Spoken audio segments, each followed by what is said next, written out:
Hi வீபஸ். இன்னைக்கு April 29 Mahanadi serial என்னாச்சுன்னு சொல்லி பார்க்கலாம்க்கு முன்னாடி சேனல் சப்ஸ்கிரைப் பண்ணாதவங்க மறக்காம சப்ஸ்கிரைப் பண்ணுங்க. இன்னைக்கு என்ன அப்படின்னு சொல்லி பார்த்தீங்கன்னா, இங்க வந்து ஃபங்க்ஷனுக்கு வந்து ராகினி வந்து gift கொண்டு வராங்கல்ல.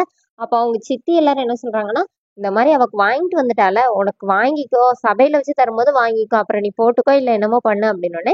இப்ப காவேரி வேற வழி இல்லாம அதை வாங்கிக்கிறாங்க. உடனே ராகினி அப்படியே கட்டி பிடிச்சிட்டு உடனே காவேரி கேக்குறாங்க, எங்க இருந்து இதெல்லாம் நடிப்பெல்லாம் கத்துக்கிட்டு வரணும்னே, உன்னை இப்படியே கழுத்து நெரிச்சு கொன்றுவா அப்படின்னு சொல்லி ராகினி வந்து இவங்க ரெண்டு பேருமா பேசிக்கிறாங்க. அப்புறமா கங்கா வந்து வாசல்ல நிக்கிறாங்க. அதை பார்த்தோன்னே காவேரி ஓடி போய் கங்காவை கூட்டிட்டு வராங்க. தாலி பிரிச்சு கோக்குற ஃபங்க்ஷன் ஸ்டார்ட் பண்ணிடுறாங்க. விஜய் தான் வந்து தாலி போட்டு விடுறாரு. பேக்ரவுண்ட்ல சாங் எல்லாம் செம்மையா போட்டு ரொம்ப கியூட்டா எடுத்திருக்காங்க அந்த மூமெண்ட்ஸ் எல்லாமே. அப்புறமா ஃபேமிலியில எல்லாருமா சேர்ந்து ஃபர்ஸ்ட் தாத்தா பாட்டி கிட்ட, அடுத்து அவங்க சித்தி சித்தப்பா கிட்ட, அப்புறம் பாட்டி கிட்ட, அப்புறம் அவங்க அம்மா கிட்ட எல்லார்கிட்டயும் ஆசீர்வாதம் வாங்குறாங்க. இவ ஃபங்க்ஷன் முடிஞ்சோடனே கங்கா வந்து கிளம்பிடுறாங்க. நான் போயிட்டு வரேன், எனக்கு கடையில வேலை இருக்குன்னு சொல்லிட்டு கங்கா கிளம்பிடுறாங்க. இப்போ வந்து சாரதா, பாட்டி, யமுனா, நர்மதா இவங்க எல்லாரும் வந்து டைனிங் டேபிள்ல உட்காந்து அவங்க பேசிட்டு இருக்காங்க. காவேரி வந்து ஸ்வீட் எல்லாம் கொடுத்தோன்னே அவங்க அம்மா என்ன சொன்னாங்கன்னா, எங்களே பார்த்துட்டு இருக்காதடி, போய் அவங்களே வந்திருக்கவங்களே போய் கவனிப்போ அப்படின்னு சொல்லி அவங்க அம்மா அனுப்பி விட்டோடனே, இந்த பசுபதி அனுப்பிட்டு வரேன் அப்படி சொல்லிட்டு காவேரி அங்கிருந்து போயிடுறாங்க. இப்ப இங்க எல்லாரும் இருந்து பேசிட்டு இருக்கும்போது பசுபதி வர்றாரு. இப்ப பசுபதி வந்து சாரதா கிட்ட, என்ன தங்கச்சி எப்படி இருக்க அப்படின்னு சொல்லிட்டு ஒரு சேர் எடுத்து போட்டு அவங்க பக்கத்துல உட்கார்றாரு. உட்கார்ந்து வந்து இவர் உட்கார்ந்தோடனே அவங்க எல்லாரும் எந்திரிச்சு நிக்கிறாங்க.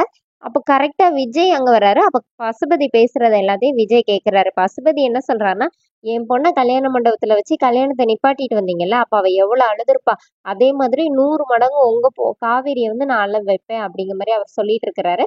கரெக்டா அப்ப விஜய் இதெல்லாம் கேட்டுறாரு. அப்ப விஜய் வந்து ஹாய் மாம்ஸ் அப்படி சொன்ன உடனே பசுபதி வந்து வாங்க பெரிய மருமகனே அப்படின்னு சொல்லி கூப்பிடுறாரு.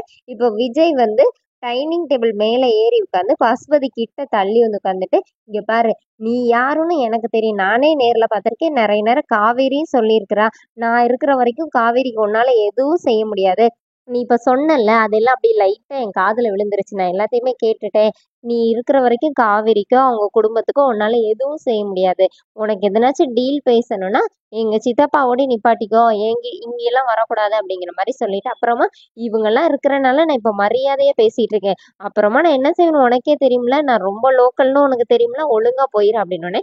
இப்ப பசுபதி அங்க இருந்து போயிடுறாரு. அப்புறமா சாரதா வந்து இந்த விஜய் கிட்ட வந்து இந்த கல்யாண பேச்சு வந்ததுல இருந்தே எங்களுக்கு ரொம்ப பயமா இருந்துச்சு தம்பி அப்படின்னு. விஜய் என்ன சொல்றாருன்னா, நான் இருக்கிற வரைக்கும் காவேரிக்கு எந்த பிரச்சனையும் வராது, நீங்க பயப்படாம இருங்க அப்படின்னு சொல்லிட்டு நீங்க உட்காந்து சாப்பிடுங்க அப்படின்னு சொல்லிட்டு விஜய் போயிடுறாரு அங்க இருந்து.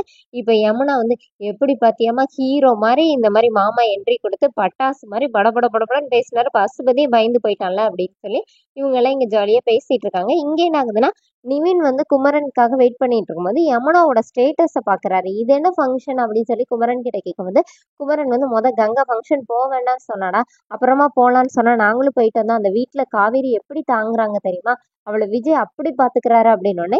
அதானே என்ன ஃபங்க்ஷன் உடனே, தாலி பிரிச்சு கோக்குற ஃபங்க்ஷன் உடனே. இப்ப நிவினுக்கு வந்து விஜய் சொன்னது ஞாபகம் வருது. இந்த மாதிரி ராகினிக்கும் அஜய்க்கும் கல்யாணம் முடிஞ்சிருச்சுன்னா உங்க ரூட் கிளியர் ஆயிரும் அப்படின்னு சொன்னார்ல, அது வந்து ஞாபகம் வருது. அதை யோசிச்சு பார்த்துட்டு, என்ன இவர் நம்மகிட்ட ஒரு மாதிரியா பேசினாரு, வீட்லயே இந்த ஃபங்க்ஷன் எல்லாம் நடத்தணும் அப்படிங்கிற மாதிரி நிவின் யோசிக்கிறாரு. அதோட என்னோட எபிசோட் ரன் பண்ணிட்டாங்க. தேங்க்யூ.